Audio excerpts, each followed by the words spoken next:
Добрый вечер, дорогие друзья. Добрый вечер всем, кто к нам сегодня присоединился. Мы сегодня имеем честь провести небольшую сессию вопросов и ответов с учителем медитации Бэт Аптон.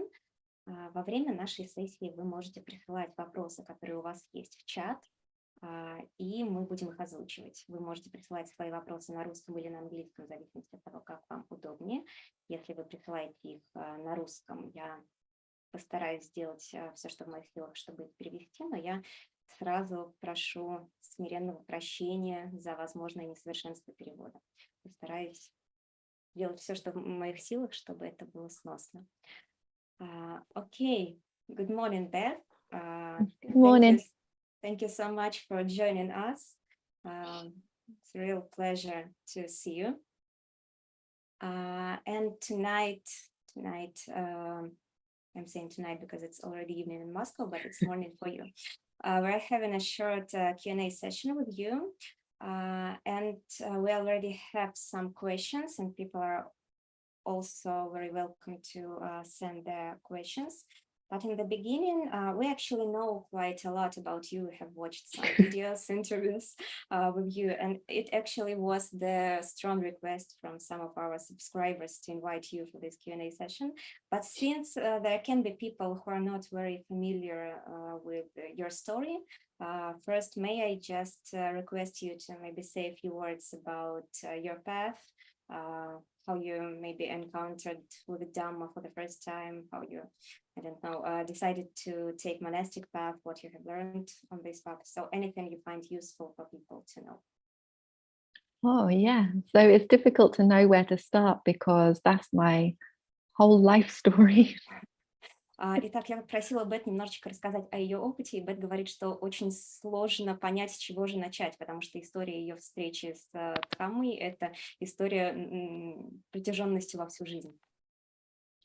When I was 23, I think 22 or 23, I decided that I didn't want to stay in London and get a job and things like that. I wanted to find a different way. Когда мне было 22-23, я поняла, что не хочу оставаться в Лондоне и просто жить обычной жизнью, искать работу, и я хочу пойти по другому пути. But I didn't know what I wanted to do at that time. So I left London and I went to try lots of different things. И я не знала, что именно я хочу делать, поэтому я просто покинула Лондон и пыталась заниматься разными вещами. And in that time, one of the things that I tried was I was volunteering as a cook at a Dharma center. И одной из этих вещей, которым я пыталась заняться, было волонтерство. Я волонтерила в качестве повара в Дхарма-центре. And it was a Mahayana center. And whilst I was there, one Lama came to visit. И это был центр традиции Махаяны, и туда с визитом нагрянул один лама. And whilst he was there, he taught some fundamental Dharma teachings like the Four Noble Truths and the Noble Eightfold Path and things like that. И он дал одно из фундаментальных учений по 4 благородных истинах, о благородном восьмеричном пути. And when I heard it, I just thought, oh, wow, this is really true. And it filled my heart with joy and with faith. И послушав эти учения, я подумала, ух ты, это действительно звучит как-то осмысленно, и это учение наполняет мое сердце радостью. But although it had caught my attention and I knew, okay, I want to do this more and I want to meditate more, it didn't catch my attention enough. So I still kept on traveling and doing other things for about another year and a half. И хотя эти учения захватили мое внимание, я действительно подумала, что я хочу заниматься этим больше, хочу больше медитировать и узнавать, все-таки это событие не захватило мое внимание в полной мере, поэтому я продолжила просто путешествовать, и где-то в течение еще 1,5 лет занималась этим. But after about a year and a half, I tried different things and I traveled different countries and still nothing felt as good to me as practicing the Dharma. And so I thought, okay, I will try and find a place where I can practice the Dharma full time. Но спустя вот эти вот полтора года, во время которых я путешествовала, ничто не привлекло мое внимание так, как Дхамма, поэтому в какой-то момент я подумала, что ж, да, я найду место, где я смогу полностью посвятить себя Дхамме и практике Дхаммы. And at that time, I was mostly interested in meditation. So when I was traveling around different Dharma centers, I was looking for the ones where I can really meditate a lot. И в то время больше всего меня интересовала непосредственно практика медитации, поэтому я путешествовала между разными дхамма-центрами, я искала место, где я смогу по-настоящему много медитировать. At that time, like 2006, 2007, we had the internet, but it wasn't like it is today. Like there was no Google Maps, for example. В то время, это был примерно 2006-2007 год, интернет уже был, но он был не настолько распространен, не настолько хорош, как сейчас. К примеру, Google карт у нас тогда еще не было. And Facebook was new, and there was no such thing as Instagram. И Facebook тогда для всех был в новинку, и про Инстаграм я ничего не знала. And YouTube was very new at that time. Not everybody knew what it was. YouTube тогда вообще был совершенной новинкой, далеко не все знали, что это такое. And so when we were looking for places to go, we just relied on meeting people along the way and asking them, or we relied on the Lonely Planet books. Поэтому, когда мы искали местечко, куда бы отправиться, мы просто полагались на советы людей, которых мы могли встретить, и с которыми мы могли как-то поговорить, и какую-то информацию мы находили в книгах. And so like that for a few months, I traveled around different places, trying this place, speaking to people, they tell me go here, I try there, like that trial and error for a good few months, at least 6 months, maybe more, until eventually I found Pa Auka. И примерно несколько месяцев у меня заняли вот эти вот путешествия. Я просто встречала людей, они говорили, поезжай туда или поезжай сюда. И в разные места я ездила в течение пары месяцев или, может быть, около того, пока я не встретила Па Аука. And what I liked about Pa Auka is it's a monastery in that there are monks and nuns staying there, but mostly it's a meditation center. So it's designed for people who want to meditate. То есть Па Аука — это монастырь, где есть, также проживают монахи и монахини, но преимущественно, в первую очередь, это центр медитации, то есть место, куда люди приезжают, чтобы посвятить время медитации. And also I liked that it was very big. И мне понравилось, что место это было очень большим. So I grew up in London, and maybe anyone who's grown up in a big city, we can develop this comfort that being in a big group of people who we don't really know. It's like kind of family, but you don't have to care about them too much. Поскольку я выросла в Лондоне, это большой город, и как в случае со многими людьми, которые также выросли в больших городах, у меня есть вот эта вот привычка чувствовать себя комфортно в каких-то больших пространствах, где очень много людей, которых ты при этом не знаешь, с которыми тебе не нужно особенно общаться. И вот таким же местом был этот монастырь. So it's not a bit horrible to say. I don't really feel like that now. But at that time, I didn't want to have to be friends with everybody. You know, I didn't want to be in a small community of like 20 people and everybody knows your business. So I like this 1,000 people at Pa Auka, and you can choose the ones that you spend a bit more time with. Сейчас, возможно, об этом как-то, это звучит как-то плохо, но вот в те времена я чувствовала, что я не готова становиться частью какой-то маленькой группы. Мне нравилось, что есть много людей, с ними не обязательно сближаться, но можно найти просто пару-тройку человек, с которыми ты общаешься, и ничего больше. And then I also very, very much respected the teachers, and I could tell, wow, these teachers are really masters. И также я прониклась огромным глубоким уважением к учителям местным. И я про себя думала, что да, вот эти учителя, они настоящие мастера. And so I stayed, and my intention was just to deepen my meditation practice. But after some time, I saw, oh, all of the ones who are here long term, they all ordain. So maybe I should give it a go. Моим первоначальным намерением было просто медитировать и углублять мою медитационную практику, но затем я заметила, что те, кто действительно долго практикуют, они рано или поздно становятся монахами, они получают ординацию. Я подумала, возможно, это и мой путь, возможно, и мне нужно туда пойти. And I also really like that the monks and the nuns kept this rule to not use money. И также, что мне очень нравилось, что монахи и монахини соблюдали правила не пользоваться деньгами. I thought, wow, this is really a wonderful opportunity in the life to be able to live without using the money.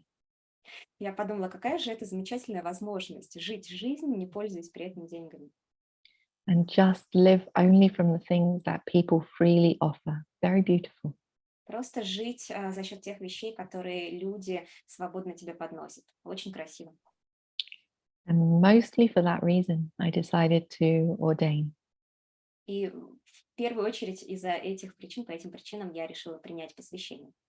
And then I was ordained for 10 years and I loved it so much. I was very, very happy as a monastic.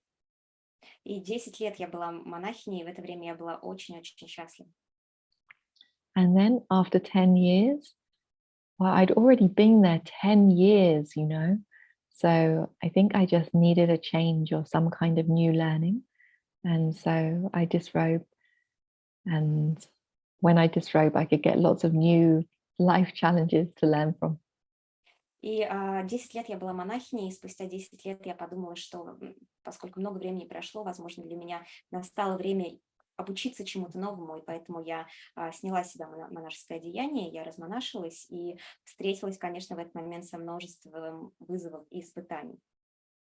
So I think that's enough story, isn't it? Окей, thank you.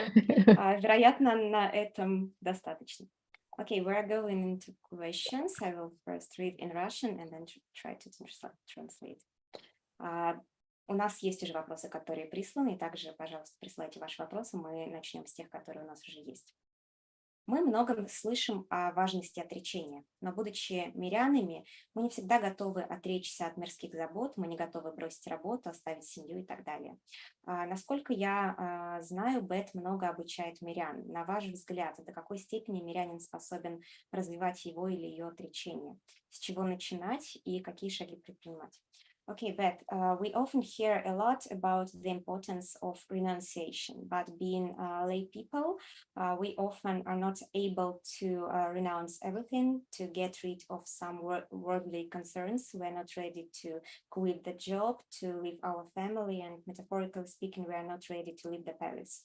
So as far as we know, you teach a lot of lay people, and you yourself used to be a nun. So in your opinion, to which extent a lay person can develop his or her renunciation? Where to start and which steps to take? Yeah, very, very good question. That's a brilliant question. Очень хороший вопрос. So if our aim is Nibbana, then the heart of our path is renunciation. Если наша окончательная цель — это ниббанна, то сердцем нашей практики является отречение. Now I say if our aim is Nibbana because there are lots of people who are meditating and they are practicing Dharma not with that aim.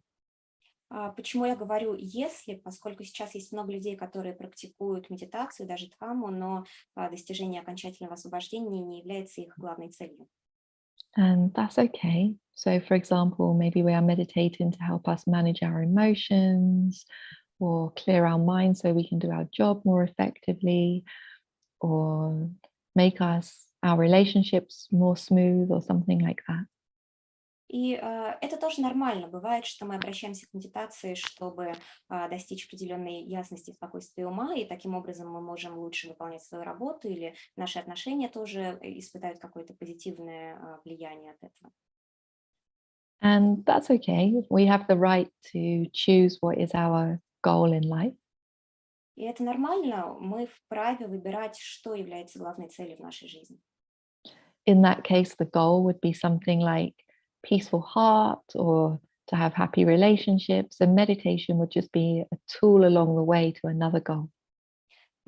То есть, если вашей целью является развитие более мирного сердца или развитие, улучшение отношений с людьми, то тогда медитация будет просто инструментом, который позволяет вам достичь другой цели. And if that's the case, then you don't need to worry about renunciation so much. И если это ваш случай, то нет никакой необходимости в том, чтобы сильно беспокоиться о развитии отречения. There will still be some things that you need to put down. For example, if you are meditating so that you need because you want healthy relationships, then maybe you need to put down your clinging on to very strong opinions or something like that. И при этом все равно какая-то часть отречения все равно нужна. Например, если вы медитируете, чтобы развить какие-то здоровые отношения с людьми, то иногда вам стоит отпустить некое цепляние за какие-то идеи, за какие-то мнения. But it doesn't need the same kind of complete renunciation that we need when we are practicing for Nibbana. При этом это не означает того вот полного всепоглощающего отречения, которое нам необходимо, когда мы практикуем с целью достичь Ниббаны.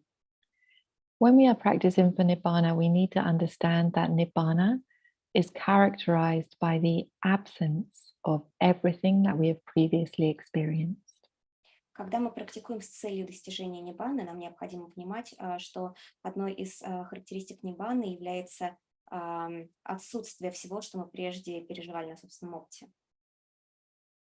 Nibbana is characterized by the absence even of your own consciousness. Ниббана является отсутствием даже вашего собственного сознания. There's no more clinging even to your own consciousness. То есть нету больше цепляния даже за ваше собственное сознание.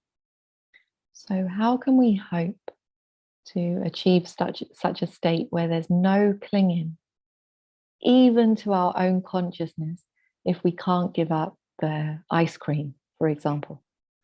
Как же мы можем взращивать в себе устремление к достижению вот этого вот состояния свободы даже от собственного сознания, если мы не готовы, к примеру, отбросить свою тягу к мороженому? It's not going to be possible. Это будет невозможно, если мы не сумеем это сделать. But there is a difference between giving up the clinging to the ice cream and never having ice cream again. Но есть разница между тем, чтобы отбросить цепляние к мороженому, и тем, чтобы никогда больше не есть мороженое. So the Buddha, for example, he became enlightened under the Bodhi tree. К примеру, Будда достиг пробуждения под деревом Бодхи. He didn't say, I'm a bit attached to this tree. I think I need to go and meditate somewhere else. Он не сказал, я, по-моему, слишком привязался к этому дереву Бодхи, стоит мне пойти помедитировать где-то еще. He could stay by the tree and he could love the tree, but there was no clinging to the tree. Он мог оставаться под этим деревом и мог даже любить это дерево, но в его случае не было цепляния, привязанности к этому дереву.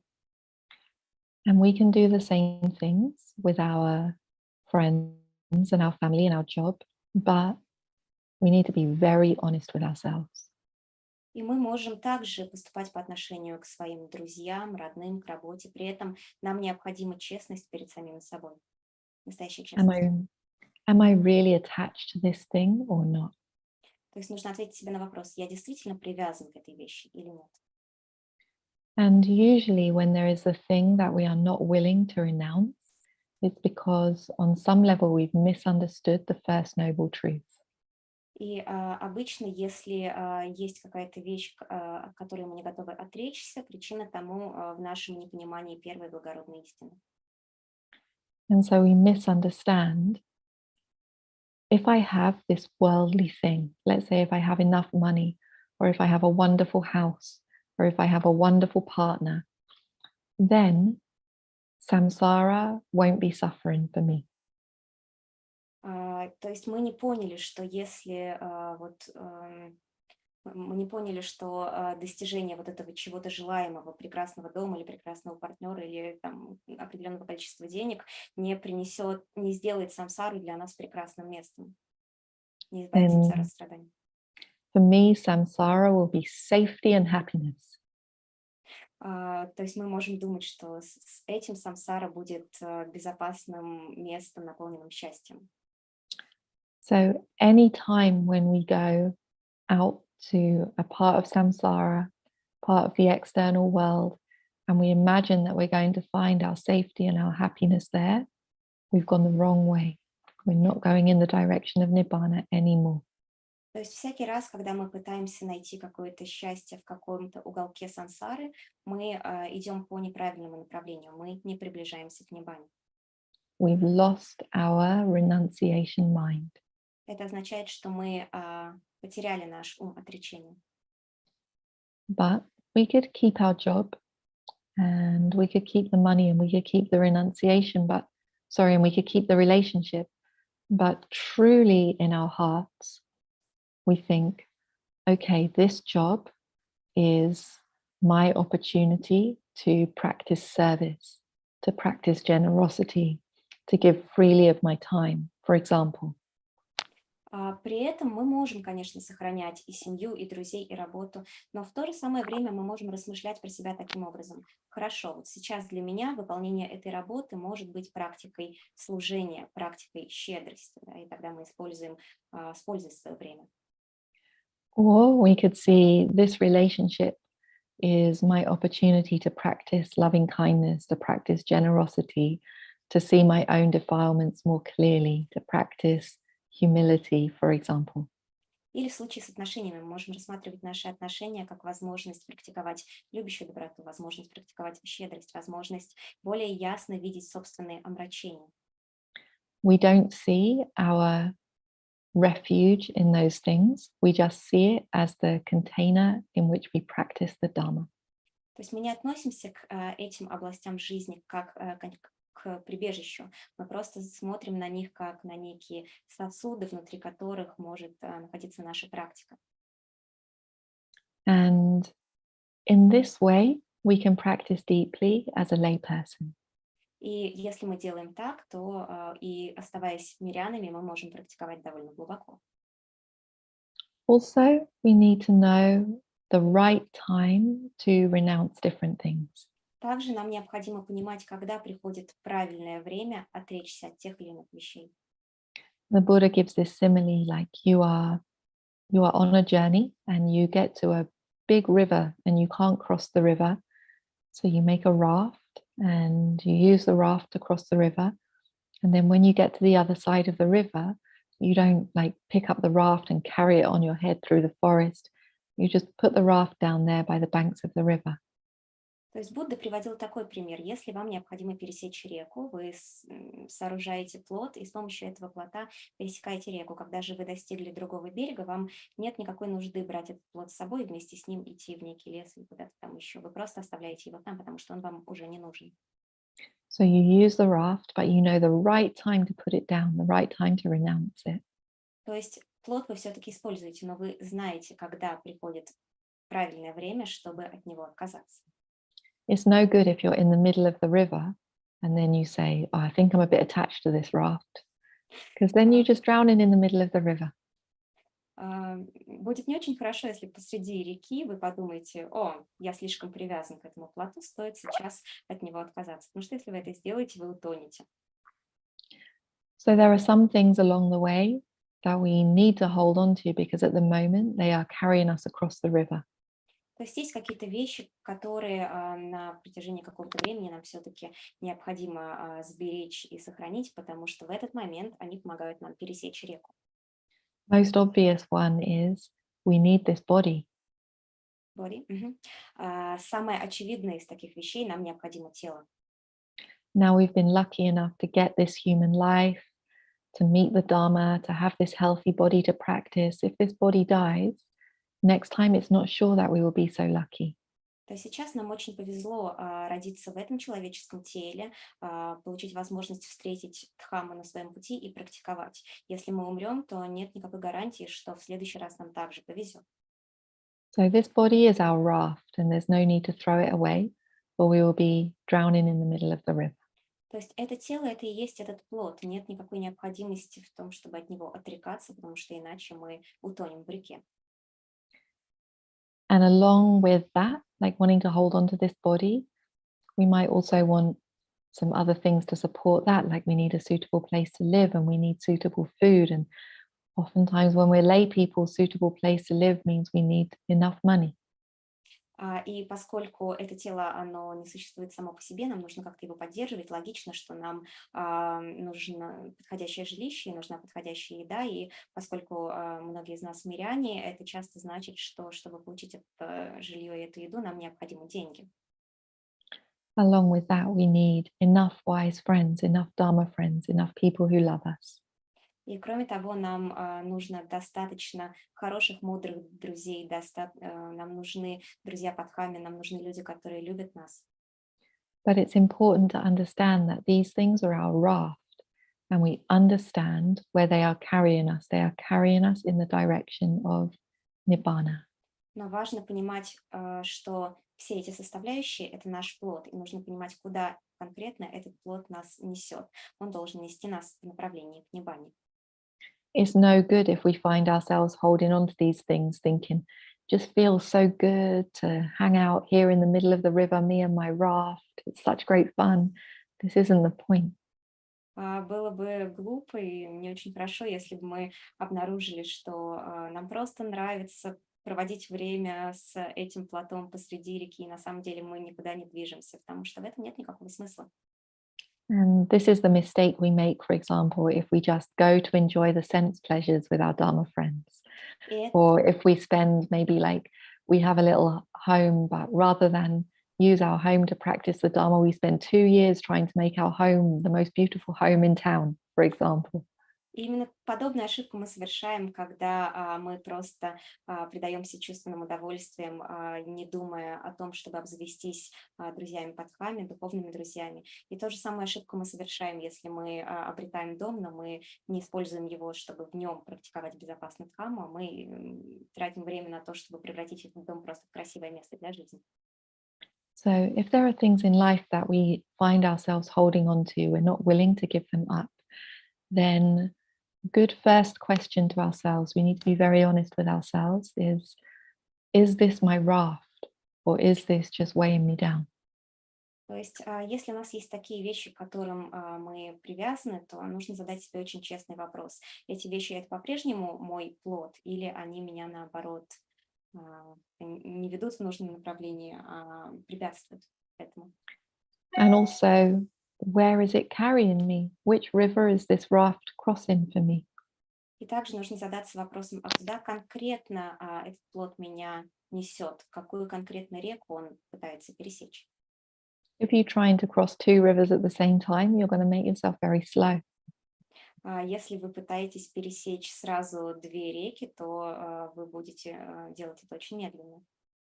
And sometimes it's like that, thinking, okay, well, this raft is carrying me across the Dharma River towards Nibbana, but I'm also going to heavily invest in this relationship because that will get me a beautiful family life. And it's a completely different river. We're trying to cross both the rivers, you'll make yourself slow. Иногда это случается, когда, например, с одной стороны мы пытаемся пересечь реку, и мы понимаем, что вот это, по этой реке на этом плоту я вроде как стремлюсь к Ниббане, и с другой стороны есть еще одна река, к которой мы тоже привязаны, по которой мы хотим плыть в направлении к выстраиванию каких-то красивых отношений, потому что мы понимаем, что вот, плывя по этой реке, мы придем к какой-то прекрасной семейной жизни, и тогда наш путь очень медленный, потому что мы пытаемся 2 реки пересечь. All right. I think that answered the question. But if you have more questions, you can ask. Кажется, вопрос отвечен, но вы можете задавать еще вопросы, если у вас есть дополнение к этим вопросам. Okay, thank you. Then we go to the next question. It's on the same topic. We had many questions on renunciation. Мне хотелось бы оставить все и посвятить свою жизнь практике, стать монахом. При этом у меня нет такой возможности. Я должен заботиться о родных. При этом моя невозможность проводить жизнь так, как я хочу, рождает во мне много гнева, нетерпимости и сожаления, которые я замечаю. Как бы вы посоветовали работать с этими состояниями? Я разочарован в мирской жизни, но ответственность за других не позволяет мне ее оставить. Okay. The question is, I would love to leave everything and devote myself to Dhamma practice. I would love to become a nun or monk. At the same time, I don't have this opportunity right now. I have to take care of my family and realizing this inability to live the life I would like to live. I notice how a lot of anger, impatience, and regrets are arising in my mind. How would you advise to deal with these states of mind? So I'm disappointed in mundane worldly life. At the same time, my responsibility for others doesn't allow me to leave it. Yeah, great question. Хороший вопрос снова. So I think when we haven't yet been a monk or a nun, we can imagine that it will be very wonderful, very romantic. До тех пор, пока нам не удалось все-таки стать монахом или монахиней, нам может казаться, что такая жизнь была бы очень романтичной, очень прекрасной. But, well, there is a lot of wonderful things about monastic life, but life also happens in monastic life. Да, в монашеской жизни много прекрасного, но жизнь тоже случается в монашеской жизни. And you still have a lot of responsibilities in monastic life. И также в монашеской жизни у вас много ответственности. And especially we have responsibility towards our sangha, towards our community. И в особенности эта ответственность касается нашей сангхи, нашего сообщества. And there is a rule in the Vinaya that if somebody in our sangha is sick, that we take care. К примеру, есть такое правило в Винае: если кто-то в нашей сангхе болен, вам необходимо заботиться об этом человеке. In a big sangha, usually always at least one person sick, so we're always taking care of someone. В больших сангхах, как правило, как минимум один человек всегда болен, поэтому вам всегда приходится о ком-то заботиться, так или иначе. So I think in terms of renunciation, the thing to renounce is your romantic ideas. То есть, когда вы отрекаетесь, в первую очередь вам нужно отречься от ваших романтических представлений о чем-то. Oh, how it would be if I was in a monastery. Например, когда вы думаете: ой, как бы это прекрасно было, живя в монастыре. Like this, you will torture yourself. На самом деле, таким образом мы себя сами истязаем, мучаем. But actually, when we are caring for somebody else who is unwell, our present life can be very, very close to monastic life. На самом деле, если в своей повседневной жизни мы заботимся о ком-то, кто нуждается в нашей заботе, таким образом наша жизнь может быть очень и очень близка к монашеской жизни. So when I was still a nun, I spent some time caring for my grandmother as she died. К примеру, когда я еще была монахиней, я провела много времени со своей бабушкой, она умирала. And this was some of the most beautiful, valuable Dharma practice of my life.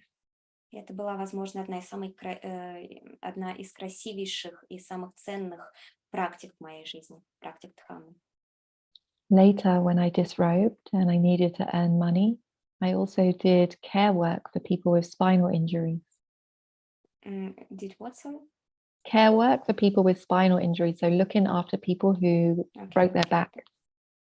Когда я уже сняла монашеское одеяние, и мне нужны были деньги, и я заботилась о людях, у которых было повреждение позвоночника, да, которые нуждались в заботе, не могли сами передвигаться. And so these people can't move their bodies, and so we have to do everything for them, wash their bodies, dress them, do the laundry, do the cooking and everything. И поскольку эти люди совсем лишены возможности двигаться, нужно было делать все за них, то есть помогать им мыться, помогать им одеваться, убираться, готовить для них, вот все это. But very, very good Dharma practice, that job. И та работа была очень хорошей практикой Дхаммы. And so I think a good idea in your situation is to think, how can I turn this life into my little monastery?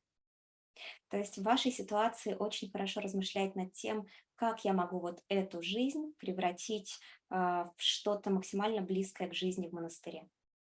And which Dharma qualities can I bring to this work? Какие качества дхаммы я могу привнести в эту работу. And at the moment, if there is frustration, resentment, then a good place to start is with some acceptance, some metta.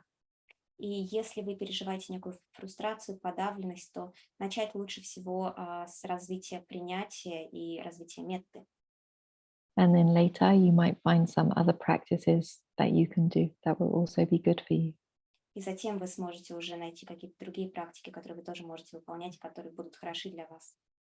Like mindfulness of death or mindfulness of the body. К примеру, вы можете осознавать смерть или осознавать тело. Anyway, it can be very, very rich Dharma practice for you if you are skillful. Если вы искусны, то все это может стать очень такой плодотворной, богатой практикой дхаммы для вас. Okay, thank you. When you were telling about your path, you received a question. So you said that when you disrobed, there were many challenges that you encountered. And the question is, what was the main challenge for you when you stopped being a nun? Biggest challenge, I think, was money. Вопрос, что вызвало для вас наибольшие трудности при возвращении в мир после монашества? Самой большой трудностью были деньги. And partly that's just because it's difficult to earn money when you didn't work for like 15 years. Наибольшая проблема в том, что очень сложно начать зарабатывать деньги, когда 15 лет ты вообще не работала. But also because I had a lot of idealistic thinking about money. И также это было связано с тем, что у меня было очень много каких-то своих представлений о деньгах. So my studies, my degree had been in economics. То есть свое образование, свою научную степень я получила в области экономики. And during that time, it wasn't their intention, but during that time of my studies, I just learned more and more and more about how ugly the money is. И хотя намерения такого у меня не было, но в то время я все больше и больше и больше убеждалась в том, насколько деньги уродливы на самом деле. And so I hadn't resolved that in myself. I had lots of aversion towards money and what money was doing to the minds of the people. And then I ordained and I just didn't have to use money. И в то время у меня, конечно, зародилось много такого неприятия к деньгам, и я понимала, что деньги могут делать людей, скажем так, уродливыми. А потом я приняла монашеское посвящение и о деньгах думать перестала. And so when I disrobed, I had no good practice for engaging with money in a skillful way. И когда я размонашивалась, скажем так, не было у меня какой-то правильной практики, позволявшей бы мне взаимодействовать с деньгами искусно. I didn't even want to touch it. Я даже не хотела прикасаться к деньгам. Oh no, it will pollute my mind. Ugh. Я думала, нет, они запятнают мой ум, нет, только не это. So like how I said, there's a difference between giving up your clinging to the ice cream and never having ice cream again. То есть помните, я говорила, что есть разница между тем, чтобы отпустить цепляние за мороженое, и между тем, чтобы просто никогда не есть мороженое. So I had to learn how to have the money but not have the corruption in my mind. То есть мне пришлось обучаться тому, как все-таки пользоваться деньгами, и при этом не взращивать какую-то жадность в своем уме, в зависимости от денег. It's very, very difficult because all of the signaling of money is that the money represents the value of something. So if we see this costs $5 and this costs $10, it's very instinctive to think, oh, the one that's $10 is worth more. И это очень непросто сделать, потому что у нас есть привычка оценивать что-то в зависимости от стоимости. Допустим, есть что-то, что стоит $5, есть что-то, что стоит $10. И нам сразу же автоматически начинает казаться, что то, что стоит $10, оно более ценно. And so the skill that I needed to learn was to stay connected to my true value of things not the financial value of things. То есть мне было важно, ключевым моментом было оставаться в такой связи с тем, что я по-настоящему считаю ценным сама, при этом не сильно становясь зависимой от финансовой ценности той или иной вещи. And that was both for how I earn the money and how I spend the money. И это отразилось на том, как я зарабатываю деньги и как я их трачу. So in how I earn the money, for example, I decided to do all of my work by dana. То есть, к примеру, как я зарабатываю деньги, я решила, что всю свою работу я буду выполнять по принципу даны. And not like, oh, I gave 1 hour of my time, it should be worth this much. Not like that. То есть нет такого, что я думаю, я посвятила час своего времени вот этой работе, и стоить это должно столько. Такого у меня нет. What is really valuable to me is I have the opportunity to share the Dharma. Что обладает настоящей ценностью для меня, это та возможность делиться дхаммой, которая у меня есть. And also what is valuable to me is other people's good intentions to support. И также мне важно, чтобы у других людей было вот это хорошее намерение поддерживать меня. And so when I receive my money by dana, it honors this real value. И когда я получаю какие-то деньги посредством даны, для меня это настоящая ценность. And then in the way that we spend the money, as it's very difficult to do, but as much as possible, I want to spend the money in the way that doesn't cause harm, or it's done in the ethical way, or things like that. И когда я трачу деньги, то мне очень важно как бы тратить их на то, что не приносит вреда, может быть, на то, что было создано без причинения вреда другим, и это довольно непросто. Not just which one is the cheapest and how can I keep as much money as possible. То есть я не думаю просто о том, что из продуктов, которые я приобретаю, дешевле и как побольше бы сэкономить. And also to use the money to help others, to be generous to others. This is a wonderful thing that we can do with the money. И также важно думать о том, как помочь другим с помощью денег. Ведь помощь другим – это такая замечательная вещь, которую мы можем сделать, используя свои деньги. So together with my partner, we have a hat, like a literal hat, and we put people's names in the hat. То есть у меня вместе с моим партнером есть настоящие шляпы, и мы кладем имена людей в эти шляпы. Then every week we pull somebody's name out of the hat and we do something beautiful for them. И every day, you said? Every week. Every week.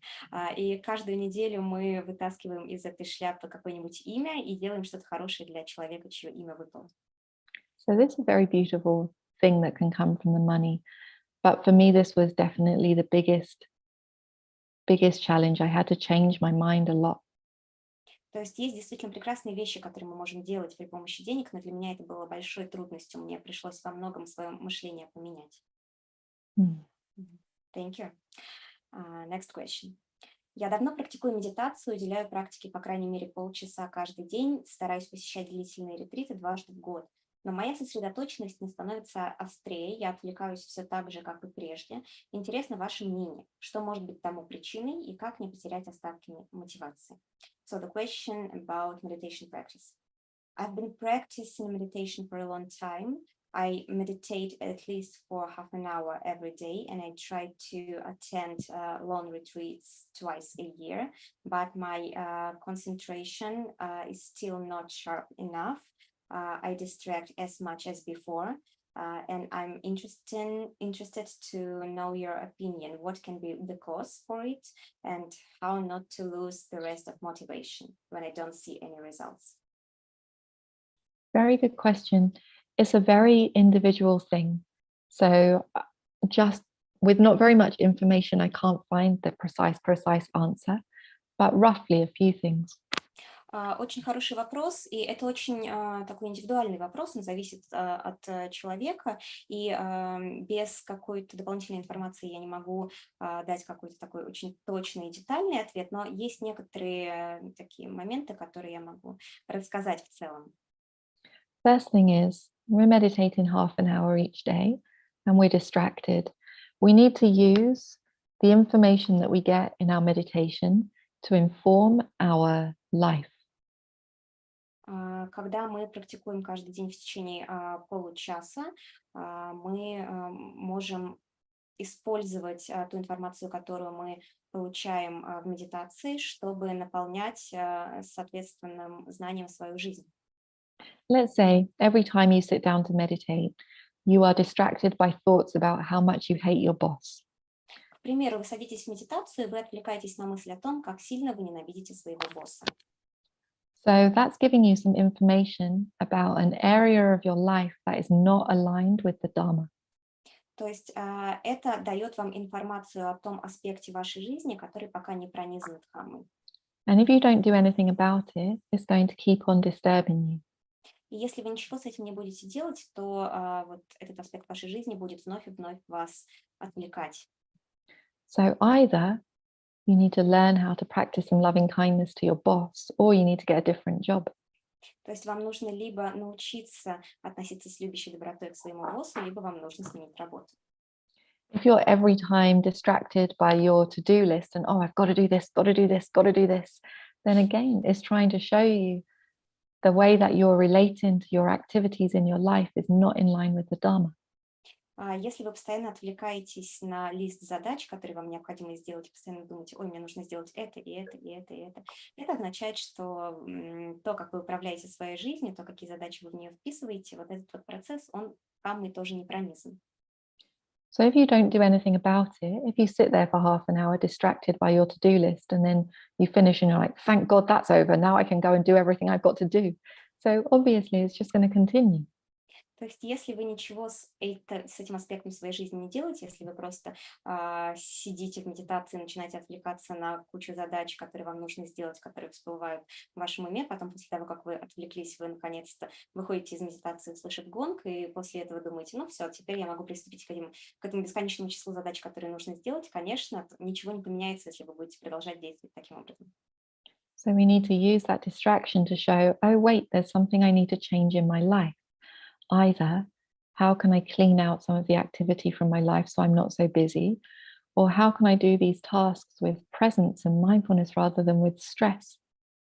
То есть, если вы замечаете, что это с вами происходит, вам нужно как-то поменять свое отношение к задачам, которые перед вами стоят. Вы можете либо подумать о том, способны ли вы перестать цепляться за некоторые задачи и таким образом свое время освободить, чтобы быть менее занятыми, либо вы можете подумать о том, способны ли вы с осознанностью относиться к тем задачам, которые на протяжении дня вы выполняете. So this is the first one, and it's a big one. We need to use the distractions that come up in meditation to bring our life into alignment with the Dharma. То есть это первый такой большой момент, который нам необходимо сделать. Те отвлечения, с которыми мы встречаемся в практике медитации, мы должны использовать, мы эту информацию должны использовать, чтобы понять, какие аспекты нашей жизни не пронизаны дхармой. And then another one, which is a little bit related, is bringing in some continuity of practice throughout the day. И другой момент, который немножечко к этому относится, он заключается в том, что мы некую такую последовательность и продолжительность практики в течение дня можем соблюдать. So if we meditate for half an hour a day, but the other 23 and a half hours of the day we're going in that other direction, we can't really expect to make progress. То есть если мы всего полчаса в день занимаемся медитацией, а все остальное время мы занимаемся чем-то максимально далеким от практики, то особого прогресса нам не стоит ожидать, мы не можем ожидать прогресса. So we want to find ways that we can bring some mindfulness and some wholesome qualities throughout the rest of the day. То есть нам нужно понимать про себя, как мы можем сохранять осознанность и развивать благие качества в течение всего дня. So oftentimes I suggest people to split their time into 4 different categories. Часто я советую людям разделить их время на 4 категории. The first one we already have, which is our daily sitting time, where we clear time, we don't have to do anything, we sit still, we meditate. Первая часть — это то время сидения, когда нам не нужно ничего делать, мы просто сидим и медитируем. The second one are the little times throughout the day where you have a gap that you don't have to do anything. Другая часть — это вот небольшое время в течение дня, когда у вас есть какой-то перерыв, и вам не нужно ничего делать. And this could be something like you're waiting for the bus, or it's the few minutes before a Zoom call, or something like that. Это могут быть такие моменты, когда на остановке вы ждете автобуса или несколько минут перед тем, как начнется очередной звонок в Zoom, что-то такое. Время, когда ничего не занято. Sometimes we can fill these times often with like scrolling on our phone or some kind of distraction or thinking distracting thoughts, but we can get in the habit of filling those times with awareness of our meditation object. Как правило, или просто очень часто мы можем заметить, что это время мы расходуем на то, чтобы смотреть что-то в своем телефоне, или просто мы отвлекаемся на какие-то мысли, но мы можем использовать вот эти вот мгновения, эти пробелы в нашем дне для того, чтобы возвращаться к объекту медитации. The third one are things that we do every day, and we do them habitually, and it doesn't require very much thought at all. Третья категория — это вещи, которые мы делаем ежедневно, и мы делаем их по привычке, поэтому они не требуют от нас особой интеллектуальной и ментальной вовлеченности. So this is things like washing your hands, or walking up the stairs, or walking from your front door to the car, or brushing your teeth, things like that. Это такие вещи, как, например, мытье рук, когда мы поднимаемся, спускаемся по лестнице, когда мы идем от двери до машины, когда мы чистим зубы, вот что-то в этом духе. So you need a tiny little bit of attention on what you're doing, but not really very much attention at all. То есть, как правило, какое-то небольшое внимание к этим вещам требуется, но особенно они не занимают нашего внимания. And so we can take these activities one by one, and we can build up the habit. Whenever I do this thing, I'll do it with my attention on my meditation object. То есть, когда мы можем взять такое обязательство на себя, что каждый раз, когда мы выполняем те или иные действия, мы можем взращивать намерение, выполняя их, возвращаться к объекту медитации. So, for example, every time I walk up and down the stairs to my apartment, I'll do it with my attention on the breath, for example. К примеру, мы можем решить про себя: каждый раз, когда я буду спускаться и подниматься по лестнице, я буду делать это, наблюдая за своим дыханием. And then the fourth one, we've sort of already spoken about. These are the things that are the big things that take up most of your attention in the day, and it actively needs your attention. И четвертая категория — это те вещи, которые вы выполняете в течение всего дня, и они прям требуют от вас пристального внимания. Like the core relationships in your life, or looking after your children, answering your emails, doing your job. То есть такие вещи, как какие-то сущностные отношения в вашей жизни, забота о детях, ответы на какие-то имейлы, на письма, выполнение вашей работы основной. So these things, we can't have our attention on our meditation object because we need our attention on what we're doing.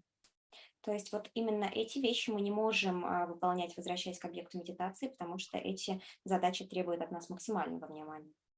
But we can ask ourselves, what Dharma quality can I bring to this activity? Но я при этом, каждый из нас может при этом спросить себя, какие качества, характеристики дхаммы я могу привнести в эти задачи, в эту деятельность. Can this be my practice of patience, or loving kindness, or presence? Может ли вот эта задача быть моей практикой терпения или любящей доброты или присутствия? And again, we can use the type of defilements that come up in our daily sit-in to help us know which of the Dharma qualities we need to develop more. Также те омрачения, которые возникают в нашей сидячей практике медитации, мы можем использовать, чтобы понимать, какие качества, развиваемые посредством дхаммы, нам действительно стоит развивать сейчас. And then last thing to say is, if we feel ourselves stuck in the meditation, especially in the samatha practice, not always, but often, it's because there's some unattended pain in our heart. И также, это, может быть, не всегда случается, но случается, когда мы немножечко застряли в практике медитации, особенно если это практика саматы, часто причиной тому может быть какая-то неосознанная боль в сердце. And one of the reasons, it's not always like this, but it's very common. One of the reasons why we make ourselves very busy, and one of the reasons why we think a lot, is so that we don't have to experience the pain that is in our heart. Это не всегда происходит, но очень часто. Часто мы как бы начинаем себя занимать всякими делами и думаем о многом, потому что в нашем сердце присутствует какая-то боль, от которой мы хотим отвернуться, скажем так, которую не хотим переживать. And so if we find ourselves stuck for a long time, it can be worth bringing some very honest attention to our hearts and asking ourselves as a friend, how do I really feel? Is there sadness? Is there anger? То есть если мы сталкиваемся с подобными трудностями в медитации, иногда полезно очень честно на себя посмотреть и спросить себя как друга, а как я на самом деле себя сейчас чувствую? Есть ли в моем сердце грусть или гнев? Что я чувствую? And if we find some pain in our heart, then temporarily we want to take those painful feelings as our meditation object and spend our meditation time being with those painful feelings with lots of love, with lots of kindness. И обнаружив подобную боль, если мы ее обнаруживаем, мы можем на время использовать ее в качестве объекта медитации. Мы можем быть с этой болью, мы можем проживать и осознавать эту боль, уделять ей внимание. Okay, some Хорошо. tips. Это несколько таких находок для вас. Seems like we have last 5 minutes, right, Beth? Yeah. Then the last question, okay, it will be, I think one will be the last. Do you think that achieving awakening is possible without meditation? No. Вопрос был, думаете ли вы, что возможно достичь пробуждения без медитации? Бет сказала нет. So in the time of the Buddha, we had these cases where people could just hear a few words of teachings and bam, suddenly enlightened. Во времена Будды были такие ситуации, когда людям было достаточно просто услышать несколько слов учения, и бам, пробуждение достигнуто. And you can find those suttas still in the Pali texts. И до сих пор в палийских текстах вы можете найти эти истории, эти сутты. So you're very welcome to try and read that sutta, see if you suddenly get enlightened. То есть, пожалуйста, читайте эти сутты, можете посмотреть, вдруг вы внезапно, конечно, достигнете пробуждения. But if it doesn't work, then better you meditate. Но это не работает без медитации, на самом деле. So what we also need to understand is at the time of the Buddha, when people were enlightened very quickly, it's because they'd already been meditating many, many lifetimes and many years within that lifetime. And the Buddha was such a skillful teacher, he can just give the one little piece that they need. But even the ones who just heard a short teaching and enlightened, they didn't do it without meditation. Даже во времена Будды, вот в этих историях, когда человек внезапно достигал пробуждения, на самом деле на тот момент он уже много медитировал в течение долгих-долгих лет. И поскольку Будда был очень искусным учителем, он видел ситуации, ему было достаточно просто дать небольшой кусочек информации, которого этому человеку не доставало для постижения пробуждения. Но все равно, чтобы это случилось, нужна была длительная практика медитации. Meditation is training our mind to be free from impurities for a long time and eventually to be free from impurities forever. Практика медитации это тренировка, которая нам необходима, чтобы приучать себя к тому, чтобы освобождать свой ум от загрязненности сперва надолго, а затем навсегда. Without meditation, you might be able to get some sudden or short-term incredible experience or something like that, but you won't be able to make your mind free from impurities for a long time, certainly not forever.